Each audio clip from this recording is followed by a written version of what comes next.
तो बच्चों अब हम स्टार्ट करेंगे अपना चैप्टर नंबर 2 और इस चैप्टर का नाम है हमारा बेसिक अकाउंटिंग टर्म क्लास 11। ठीक है, तो इसके अंदर सबसे पहली चीज हमें क्या पढ़नी है। देखो इसके अंदर सबसे पहली चीज स्क्रीन पे दिख रही होगी आपको, बिजनेस ट्रांजैक्शन हमको समझना है क्या होता है। डेफिनेशन तो लिखी है लेकिन प्रैक्टिकली क्या होता है, चलो मान लो प्रैक्टिकली मान लो एक मैकडोनल्ड्स है। ठीक है, मैकडोनल्ड्स है, मैकडोनल्ड्स का एक पूरा पैक आता है, उसके अंदर बर्गर और फ्रेंच फ्राइज वगैरह हो गई और जो कोल्ड ड्रिंक वगैरह हो गई, वो पूरा पैकेट एक बना के बेचते हैं। ठीक है, तो उन्होंने एक कस्टमर आई तो कस्टमर को उनने वो पूरा पैकेट दिया, कस्टमर ने उनको पैसे पे किए। बात समझ में आ रही है। उन्होंने अपना गुड्स दिया, मतलब जो बर्गर था, फ्रेंच फ्राइज थी और कोल्ड ड्रिंक थी, उसके बदले में उन्होंने पेमेंट लिया अपना। ठीक है, बात समझ में आ रही है, इसमें कोई दिक्कत खत्म। इसी को बोलते हैं हम बिजनेस ट्रांजैक्शन। क्या बोलते हैं इसे हम? Business transaction. ओके, अब देखो आगे क्या लिखा हुआ। इट मींस फाइनेंशियल ट्रांजैक्शन और event that initiates the accounting process of recording it in the books of account of an enterprise. Simple, उसने उसको पैसा दिया होगा तो उनके अकाउंटेंट ने एंट्री कर दी होगी कि इतना हमारा सामान गया और इसके बदले हमको इतना पैसा रिसीव हो गया। ठीक है, तो इसी को बच्चों हम बोलते हैं बिजनेस ट्रांजैक्शन, और ये दो पार्टीज के बीच में होती है। बात समझ में आ रही है, दो पार्टीज के बीच में होती है। और फाइनेंशियल ट्रांजैक्शन और event that initiate, financial transaction का मतलब समझ लो, मतलब जिसकी बात पैसे में होती है। ठीक है, पैसे का लेन देन होना चाहिए, सबसे मेन बात है that initiate the accounting process, और वो इनिशिएट करता है अकाउंटिंग प्रोसेस को कि वो उस चीज को रिकॉर्ड करे बुक्स ऑफ अकाउंट में एंटरप्राइज के। ठीक है, और बच्चों बुक्स ऑफ अकाउंट का मतलब होता है जर्नल। आगे जाके पढ़ोगे प्रॉपर आप डिटेल में जर्नल क्या होता है। बुक्स ऑफ अकाउंट का मतलब होता है जर्नल। ठीक है, बात समझ में आ रही है। और कोई भी कंपनी है, जैसे कि कोई कंपनी अपने सामान बेच रही है, प्लास्टिक की बोतल्स, तो उसने बल्क में अपने 15-20 कार्टून सेल करे। ठीक है, किसी को, तो उससे कैश आया होगा या खरीदे भी या बेचे भी, सेल भी कर सकती है गुड्स को या खरीदे भी। जहां पर पैसा रिलेटेड है, सामान गया पैसा आया, और पैसा गया जब उसने खरीदा होगा सामान आया। बात समझ में आ रही है। तो बच्चों इसी को हम बोलते हैं बिजनेस ट्रांजैक्शन। ठीक है, इतना क्लियर है। चलो अब नेक्स्ट देखते हैं। अब बच्चों बात है अगली बात, बिजनेस ट्रांजैक्शन को दो पार्ट्स में इन्होंने बांट रखा है। फर्स्ट है relationship with the accounting unit. First क्या है हमारा? Relationship with the accounting unit, के इसका अकाउंटिंग यूनिट से क्या संबंध है।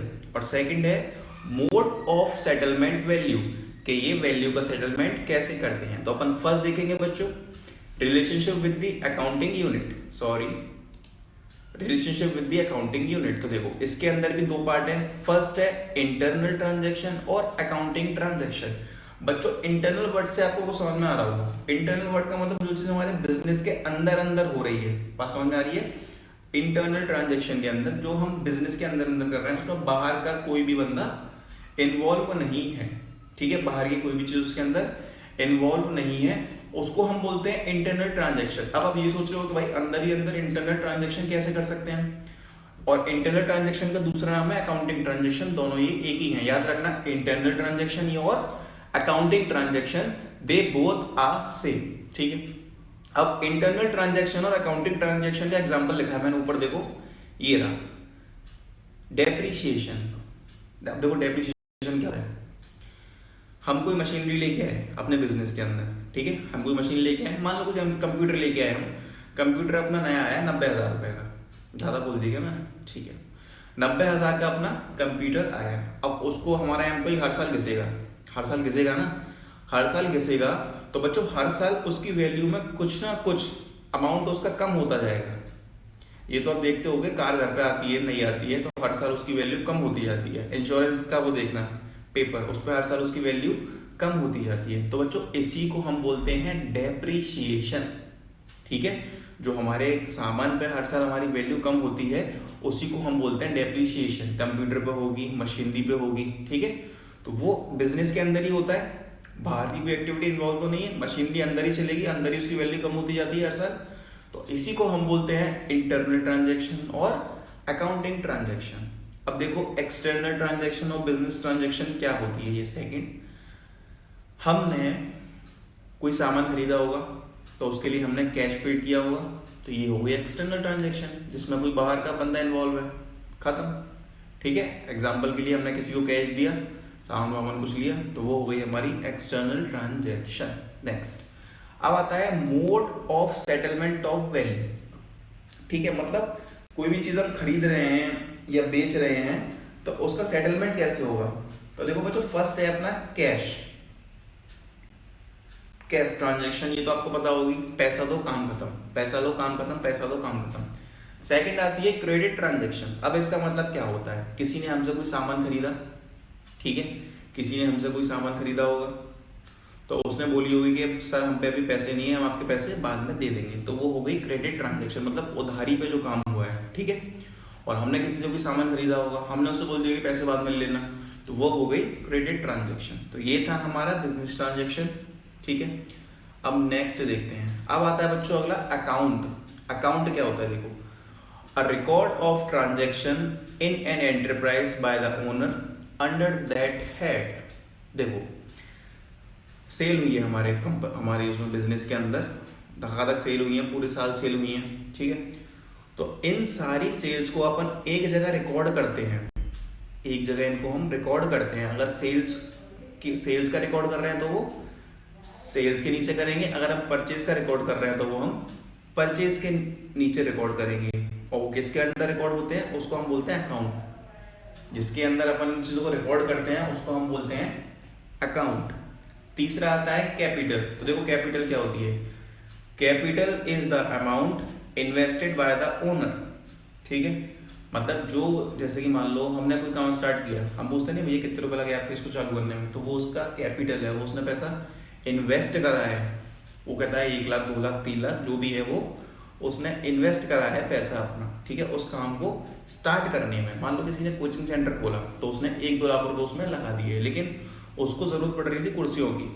ठीक है, उसको कुर्सियों की जरूरत पड़ रही थी, लेकिन कुर्सी उसके घर पे फालतू पड़ी हुई थी, तो वो कुर्सी लेके गया, अपनी कुर्सी थी उसकी 20,000 रुपए की। 1 लाख ऑलरेडी इन्वेस्ट कर चुका है, 20,000 की कुर्सी और लेकर गया है। तो बच्चों कुर्सी की वैल्यू मॉनेटरी टर्म्स में है, पैसे के टर्म्स में है। तो 20,000 कुर्सी के, 1 लाख उसने इन्वेस्ट किए थे, तो उसकी टोटल कैपिटल 1,20,000 रुपए की मानी जाएगी। ठीक है, टोटल कैपिटल उसकी 1,20,000 की मानी जाएगी। अब कैपिटल के 2 नाम और हैं। ठीक है, कैपिटल के 2 नाम कौन कौन से हैं। पहला नाम है उसका नेट वर्थ। कैपिटल को हम नेट वर्थ भी बोलते हैं, आपने सुना होगा कि इसकी नेट वर्थ कितनी है। ठीक है, कैपिटल को हम नेट वर्थ भी बोलते हैं और ओनर्स इक्विटी भी बोलते हैं। ठीक है, कैपिटल को हम नेट वर्थ भी बोलते हैं और ओनर्स इक्विटी भी बोलते हैं। अब देखो नेक्स्ट, इसका फॉर्मूला है capital is equal to assets minus liabilities. इस फॉर्मूले को आप याद कर लेना। ठीक है, चलो नेक्स्ट। अब बात आती है ड्राइंग्स की। देखो ड्राइंग्स को मैं बहुत ही अच्छी तरह से आपको समझाऊंगा। मान लो आपने कोई काम स्टार्ट किया जहाँ पे आपने 20 लाख रुपए लगाए। ठीक है, 20 लाख रुपए आपने इन्वेस्ट करके अपना कोई आपने काम स्टार्ट किया। ठीक है, 20 लाख रुपए से आपने कोई अपना काम स्टार्ट किया। अब आप अंदर बैठे हो, फॉर्म का काम चल रहा है, आपका कंपनी में बैठे हुए हो, आपके घर से आता है फोन, किसी का भी हो सकता है, वो आपकी वाइफ का, किसी ने बोला कि आज मेरे को 20 लाख रुपए की कार चाहिए, कहीं से भी इंतजाम करो लेकिन कार चाहिए। ठीक है, अब कार उसके पर्सनल यूज के लिए होगी, तो बिजनेस हम लाइक सपोज हम उसने 1 करोड़ रुपए अपने लगाए होंगे। ठीक है, तो वो उस 1 करोड़ में से 20 लाख रुपए निकालेगा अपने पर्सनल यूज के लिए।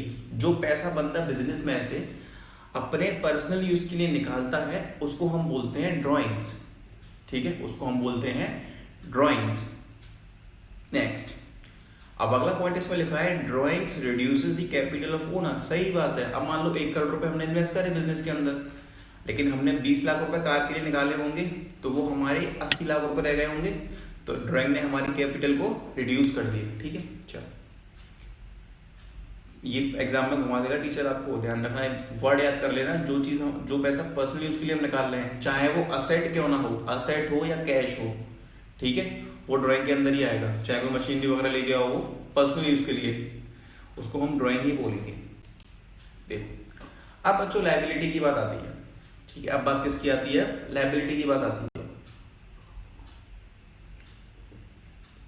लायबिलिटी का सीधे सीधा मतलब समझ लो बर्डन, ठीक है। Liability means amount owed by the business, मतलब बिजनेस जब किसी से पैसे उधार ले लेता है तो वो होती है हमारी लायबिलिटी। हम एज अ बिजनेस अब सारी चीजें पढ़ेंगे, अपने आप को बिजनेस मान के चलना कि हम बिजनेस हैं, ठीक है। तो आपका सारा कंसेप्ट अच्छे से क्लियर हो जाएगा। मतलब हम बिजनेस हैं, हमने बाहर से पैसा लिया, कहीं से भी लिया, तो हमारी लायबिलिटी है कि हम उसको रीपे करें, ठीक है। हमारी लायबिलिटी पर उसका बर्डन है पैसे का, तो वो पैसा हमको रीपे भी करना पड़ेगा, ठीक है। देखो इसमें लिखा हुआ है liability means amount owed by the business, जो पैसा बिजनेस उधार ले रहा है वो हो गई लायबिलिटी। अब लायबिलिटी के दो टाइप होते हैं, कौन कौन से होते हैं? फर्स्ट होती है इंटरनल लायबिलिटी। अब देखो इंटरनल लायबिलिटी कौन सी होती है? ये हमारा है बिजनेस, दिख रहा है, ये हमारा बिजनेस है, ये हमारा ओनर है, ठीक है। ये हमारा ओनर है, और ये तो हिल रहा है, ये हमारा ओनर है। तो ओनर ने 20 लाख रुपए अपने बिजनेस में इन्वेस्ट करे होंगे। अब बिजनेस की लायबिलिटी बनेगी कि इसका पैसा हमारे पास है, अब ये कभी भी मांग सकता है क्या, और इसको इंटरेस्ट भी देनी पड़ेगी, ये बात की बात पड़ेगी। तो बिजनेस जब पैसा ओनर से ले रहा है तो उसको बोलते हैं इंटरनल लायबिलिटी, ठीक है। जब बिजनेस पैसा ओनर से ले रहा है तो उसको बोलते हैं हम इंटरनल लायबिलिटी, ठीक है। चलो बस इतना समझ लेना, जो पैसा बिजनेस ओनर से ले रहा है वो इंटरनल लायबिलिटी होता है।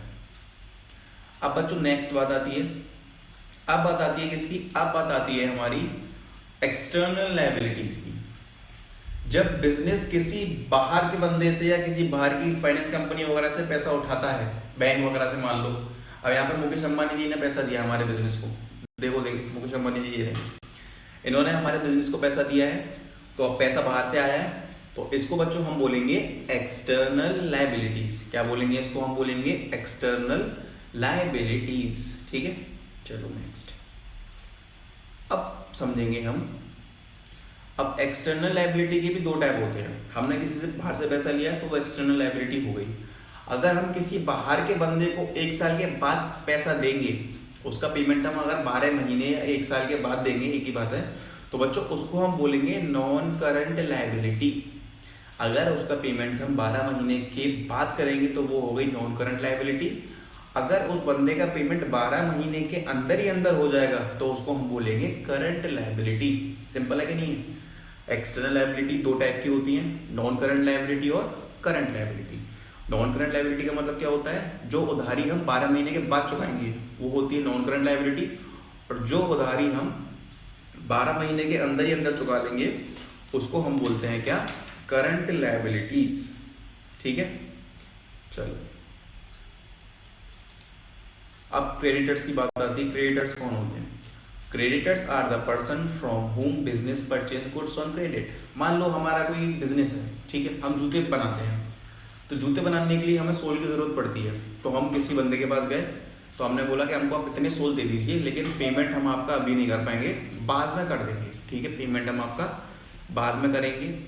तो बच्चों normally generally the amount payable to the creditors with in 12 month, हम मान के चलते हैं कि जो क्रेडिटर्स पर दिखा है हमें कहीं पे, तो उसका पेमेंट 12 महीने के अंदर अंदर हो जाएगा, तो उसको हम करंट लायबिलिटी भी बोलते हैं। लेकिन अगर कहीं 12 महीने के बाद उसका पेमेंट होगा तो उसको हम क्या बोलेंगे?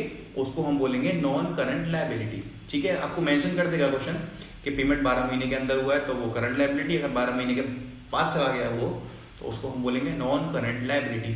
अब बात आती है डेटर की, ठीक है।